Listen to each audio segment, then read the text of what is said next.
Park coming off the first league win of the season last weekend. How do you keep that momentum going now? It's with everything. You keep doing the things that you've been doing prior. You don't need to change anything. It's just making sure that, again, you stay consistent in the work that you do, and keep the highs, the lows, the lows. You know, just maintain an even kill, and just make sure that you continue to work.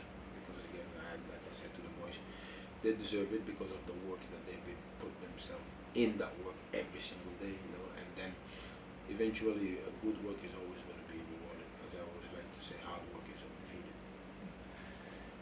Obviously, Kelvin and Damien, they've been injured for a while. How have you seen them though progress, and is there a timeline for those two to come back? They're progressing very well. Obviously, Damien progressed very well, and on this last stage, obviously he slipped, and that's something that he kind of re-aggravated a little bit. But he's in a good spirit. Kelvin is trending in the very right direction that we want, so he's very, very close, and we're happy with where he is. So we expect him very soon.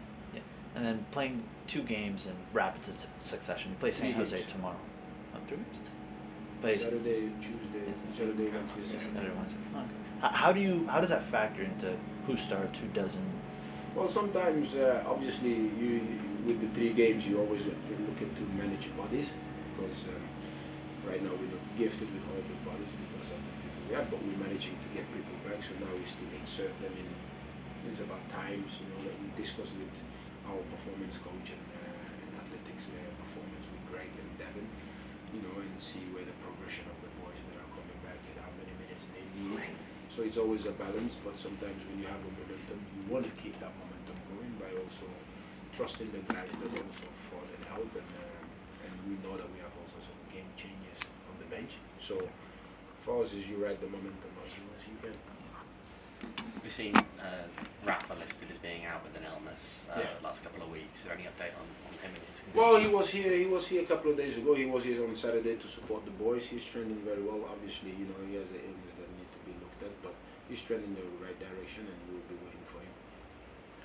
And unfortunately, we got the news Juan Carvajal out for the season. Yeah.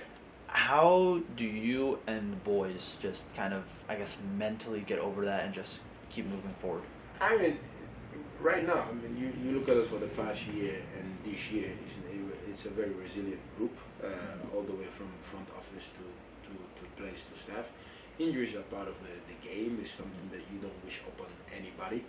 But again, we have that next man up mentality, and that's what we have, and the boys understand it, and they go, but we got it because he's a great player, you know, somebody that could definitely have helped us this season. But unfortunately, with our sports, you know, injuries coming in the wrong timing. But the boys going to rally behind him. We as a club going to rally behind him because we know what he can give us when he's fully fit. But as well, at that time being, also we got to do what the best that we have. And what we have is a squad that is every day fighting, every day coming to work, giving us everything that we're asking for them. They bring their passion, they bring their heart, you know, and joy, because they enjoy being around each other. So we're very happy with what they're giving us. So for us, it's next man up mentality, and let's go. Yeah. And then you spoke about resilience, and we saw that last week. JP missed his penalty, but then got that second goal, shot it low, no chance for Shakes to stay.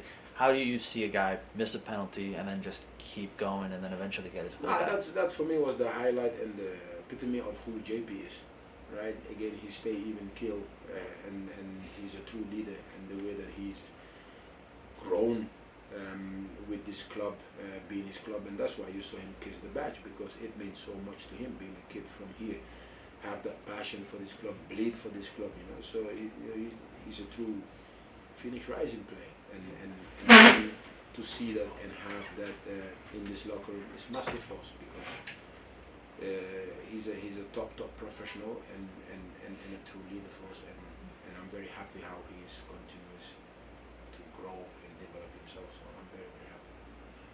Going back to Juan, obviously we've seen Issam play in that more central role. Yeah. Is that the long-term plan for him, or are you looking at maybe bringing someone in with Juan out for the season? Listen, we know that with obviously we have also Gunnar as well. We have Tony as well. So obviously Sako now is the one that is leading the line. We know he can do it, you know, and I also believe that like I said, together with the front office and ourselves, we're always proactive in looking at options that may pop up to us, and if it's the right option for us, we will definitely have a look at it. But at the meantime, also it's about giving the players that we have here the opportunity to showcase what they can do for us. And I know that especially Brandon, Bobby, and the sport and the scouting, they are looking at options that are going to fit us. So it's something that we definitely also looking at. And I guess, San Jose, an MLS team, does that maybe give the boys a little bit more of an edge after last season's exit to Houston Dynamo?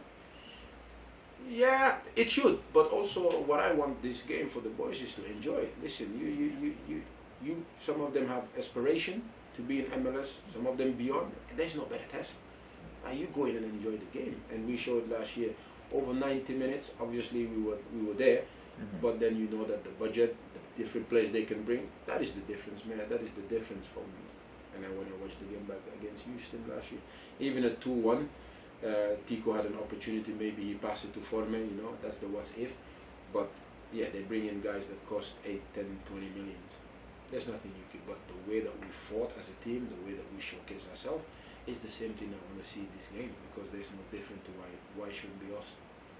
Why can we not make a stand, go there and play? And it's a beautiful stadium. The boys get to measure themselves. I'm looking forward to it, because our boys will be ready. Knowing that game went into extra time last year, is that something that you've kind of brought up with the boys? Is just a reminder that they can go and play these teams and hang in there with them? Yeah, but that's the reason also in pre-season you want to go play these teams as well, because you get to measure yourself, you get to showcase yourself, you get to see where am I now to where I want to be. And for us, there's no better opportunity, right? As a coach and especially as a player, it's like these are the games that you want to be in. Right? Games like every game should be played like it's your last game, because you will never know. But these sort of games is for them to cement themselves, get looked at. Because you never know, you have a great game, you might be on somebody's radar. So for me, it's go showcase yourself, go play the Phoenix football that we know we can play, and take it from there. But I know a lot of people will look at it and say, yeah, we're underdogs. I never look at our team or myself as an underdog. We're as equal once we step on the pitch. Yeah. Obviously, these cup games, it can be harder to kind of work out what you think the opponent's going to do, because you don't know what kind of players they're going to put out there. Are they going to take it seriously, or are you going to come against a load of kids? Yeah. How much harder does that make it for you going in and planning, how you want to approach individual games? For me, no. For us, not. We approach the game with the same amount of detail that we want to provide for our players and game plan and who we are. For me, it's about respecting the game, so I will never take it lightly or about facing or sin. So the planning, the detailing will always be there. What we can control is our preparation, our mental state, and what we're going to do. What opposition going to do, I'll be honest with you, with all due respect. I don't know until the whistle or you see the lineup. When you see the lineup, you know, but we're prepared for whatever they're going to bring. So for us, it's just focusing on ourselves, and try to also make history by going on to the next round. That is also important. I know you probably won't want to push that on the players, but is that something that you think of yourself about the fact that this would be history for the club if you were to beat an MLS team in the cup? Of course. Me personally, I've done it before, so I've had the joy of doing it with the Pacific against Vancouver, and there's no better feeling of that for players. And why not? Why should we not aim for it? Right? That is ambition. And can we do it? I believe 100% that we can do it, because at the end of the day, it's football. Right? Once you step in the white lines, it's not who you are. It is what you're going to do at that moment. And when your moment comes, we're going to take our moment. You spoke there kind of earlier about youth development, and we've seen some youth prospects, whether that was in the past or more recent. We've had the likes of JMO, we had Cyrus last season, and we have Tony this season. When it comes to that youth development, well, obviously we've spoken about how they gel with the veterans, but how have you seen them grow now with a few games in hand in that sample size? Tremendously. And again, if you look at us and you look at, like I said, the only professional club in the States, and it's very important that we don't lose talents, right? And that's all around the States. That is Tucson, that is in Flagstaff, wherever they may be, Preston, wherever these kids are, and also where we have our own flagships of academy players. I think it's a measure for them to say, you know what, I can go and also be one of these players, and why not? So the importance of the youth is massive, because you take some of the likes of Barcelona. We'll never know Messi if he was not in their academy, right? So and the time that they spend there, the development that they have to go through as a human being and as a player is massively important. But you look at our players, I think from last year to this year, the development, the understanding of those players that we brought in, and they understand what they need to do, not only to become professionals, but also how to act as a human being as well, because that's really important. So the likes of Tony, Isaiah, and Noah, Jackson, Bimbo, Jamo, Braxton, that just tells you like what we're trying to build here and what we're trying to sustain, because those academy players may have a value in the future, and that's also one of the reasons that when you have a club, you want that, because that's you getting 100% of a transfer fee if you sell, right? So that's you. So for us, I believe in it. The front office believe in it, and we as a whole, as a club, we believe in youth development and creating a pathway for them, but also not only for on the soccer side to get pro, but also collegiate as well. That's also important. We have Braxton, who played 19 games last year, decided to go to the college. Piers, who's now getting a full scholarship ride at Irvine. So that just shows that we can do both, you know, as a pro and as a college, and that's very important for us. You mentioned Braxton and Pierce last year, who obviously broke through into the first team at, I guess, a late age for an academy player, in the sense that they're off to college within a year from when they broke through. When you have a guy then like Tony instead, who could be here for a few years before he really has to make the mind up on where is he going, is he going to go to college, is he going to go professional?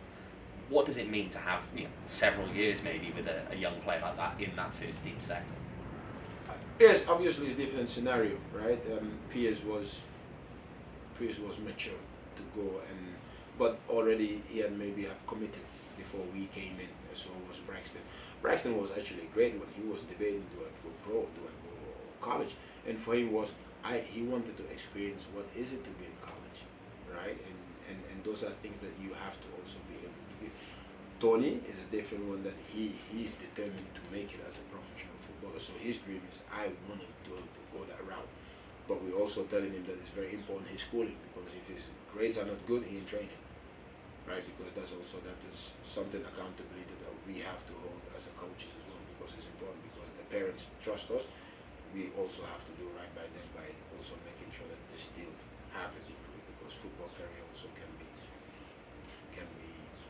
quickly derailed if you don't have something in your back pocket. But for Tony, the way that also he's growing, the way that he's playing, the maturity he's shown from last year coming in, he also finally understood what is it to be a professional and what comes with it.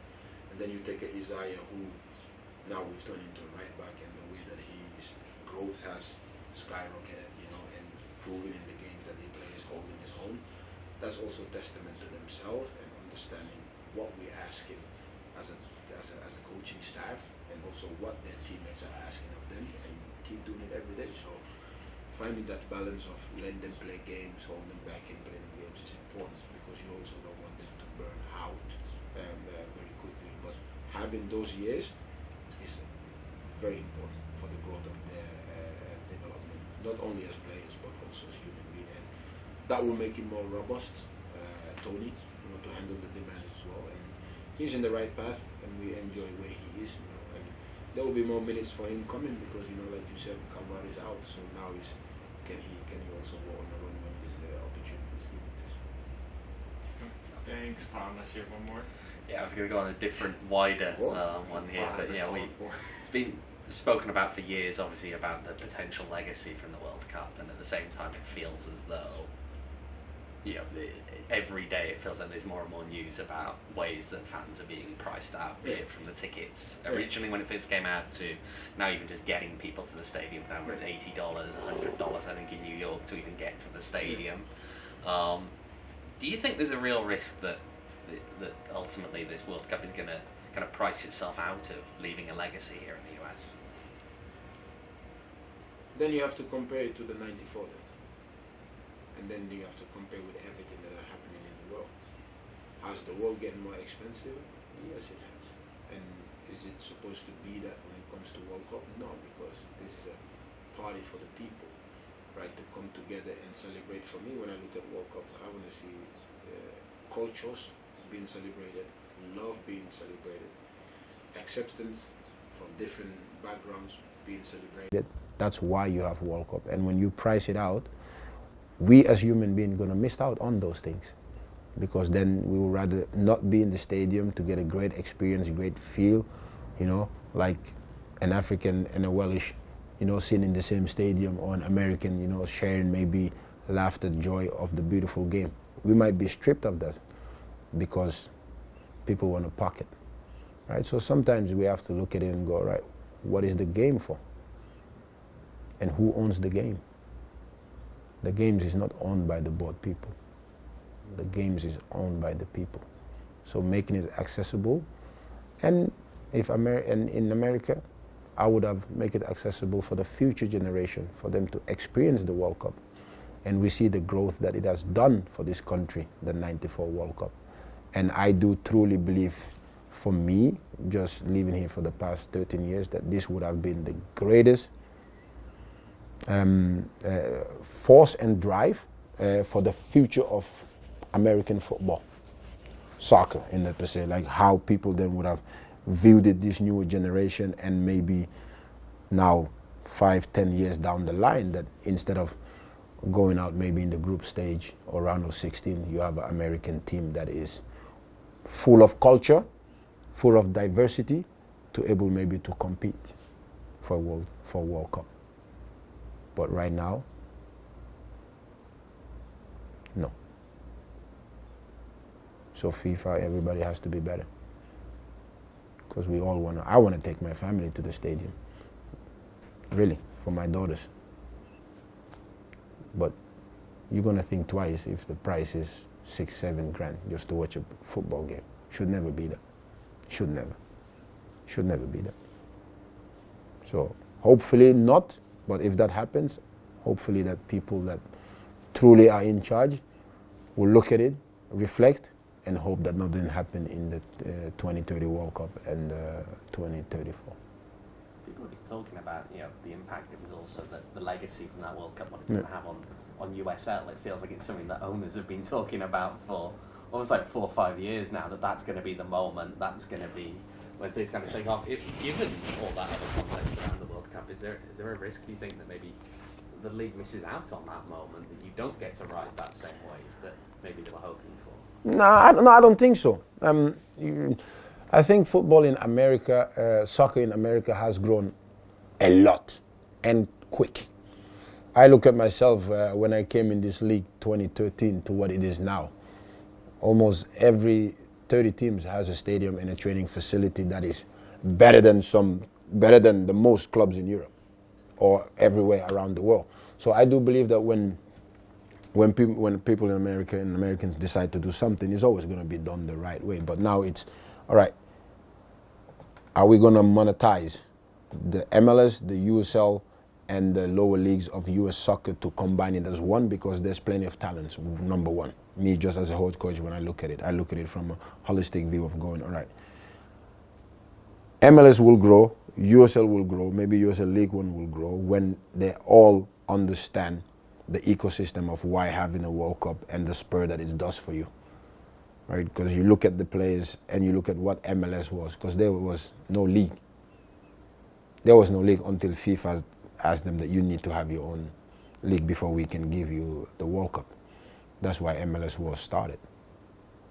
But you then see how long it took for them to have, because if we're talking about football in America and we are honest about it, the football and the knowledge of institution that is, for example, in South America, in Europe or elsewhere, is not here.